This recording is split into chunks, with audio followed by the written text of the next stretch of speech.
Kulang ang mahiwagang sining ng panggagamot at panggagaway. Maligayang pagdating sa Parin Balance.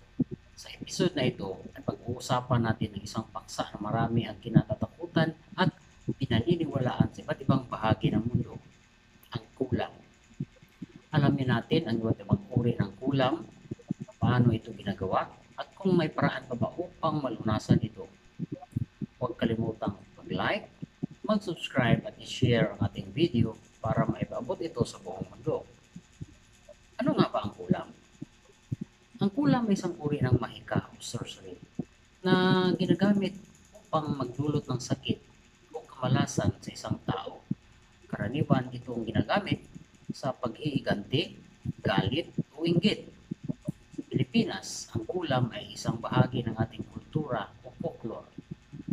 Ngunit ito rin ay makikita sa iba't ibang bahagi ng mundo. Mga uri ng kulam sa buong mundo. Una, kulam sa Pilipinas. Parang, isa sa pinakakilalang uri ng kulam sa Pilipinas. Ginagamit ng mga mangkukulam ang mga insekto o maliliit na hayop upang pasukin ang katawan ng biktima at magdulot ng sakit. Paktol, isang uri ng kulam na gumagamit ng manika, voodoo doll, at karayom upang saktan ang biktima. Madalas itong ginagawa sa pamamagitan ng pagsumpa sa larawan o personal na bagay ng biktima. Number 2, voodoo. Voodoo doll. Karaniwang ginagamit sa Haiti at New Orleans. Ang voodoo doll ay isang manika na kinakatawan ang biktima. Ginagamitan ito ng karayom o sinulid upang magdulot ng sakit o magkontrol sa biktima. Dalawa, mga espiritu na tinatawag sa ritual ng voodoo upang magbigay ng kapangyarihan o sumpa sa isang tao. Number 3, witchcraft sa Europa.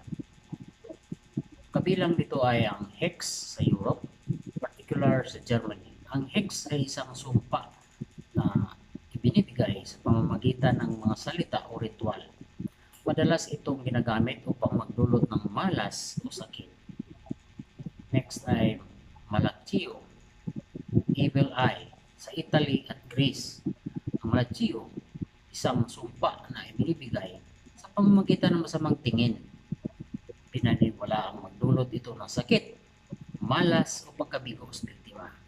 Kaya tingnan yung maigi kung may tumitingin sa inyo ng masamang tingin, ay mas maigi na magbantay na kayo at maging maingat.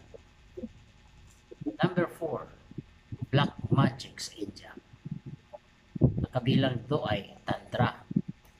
Sa India, ang Tantra ay isang anyo ng black magic na gumagamit ng ritual ng chants upang magdulot ng sakit o kamatayan. Kilala rin ito sa paggamit ng mga bone at ashes ng mga namatay. Nasar, kagaya ng evil eye, ang nasar ay isang masamang tingin na pinaniniwala ang nagdudulot ng malas o sakit. Paano nga ba ginagawa nila ang kulam? Ganito yun. Ang proseso ng kulam ay madalas na lihim at maingat na ginagawa. Narito ang ilan sa mga karaniwang hakbang. Una, maghahanap ng personal na bagay. Kinakailangan ng mangkukulam ng isang bagay na pagmamayari ng biktima tulad ng buhok, kuko, litrato o damit. Pangalawa, magsasagawa ng ritual. Sa pamamagitan ng dasal, kanta o chants, tinatawag ng mangkukulam ang mga espiritu o kapangyarihan upang magsanib sa kanilang gawain. Paggamit ng mga sangkap, gumagamit ng mga kakaibang sangkap tulad ng halamang gamot, insekto at karayom upang may sagawa ang ulam. Number 4, pagbibigay ng sumpa. Ang huling hakbang ay ang pagbibigay ng sumpa sa biktima. Kadalasan sa pamamagitan ng pagsabi ng mga salita o paglagay ng mga sangkap sa paligid ng biktima. Sa mga lugar naman, meron na nangyayari ang kulam. So itong mga lugar sa Pilipinas na kilala sa kulam. Una ang Siquijor dyan. Kilala bilang isla ng mga mangguulam at healers. Maraming mga ritual at herbal na gamot ang ginagamit dito. Pangalawa, Bohol. Isa rin sa mga lugar na kilala sa kulam, partikular sa Barang. Negros. Ang isla na ito ay may mga kwento tungkol sa mga mangkukulam na gumagamit ng ritual upang magdulot ng sakit sa kanilang mga biktima. Samar at Leyte. Ang mga probinsya na ito ay kilala rin sa mga kwento ng barang at kulam. Tsansa ng paglunas at mga paraan. So, ito pakinggan yung mabuti ha. Sa kabila ng takot na dala ng kulam, may mga paraan upang labanan ito. Una, konsultasyon sa albularyo o healer. Maraming albularyo sa Pilipinas ang may kakayahan na labanan ang kulam sa pamamagitan ng mga ritual at herbal na gamot. Pangalawa, panalangin at ritual. Ang panalangin at ritual ng pamilya o komunidad ay pinaniniwala ang makakatulong sa paglunas ng kulam.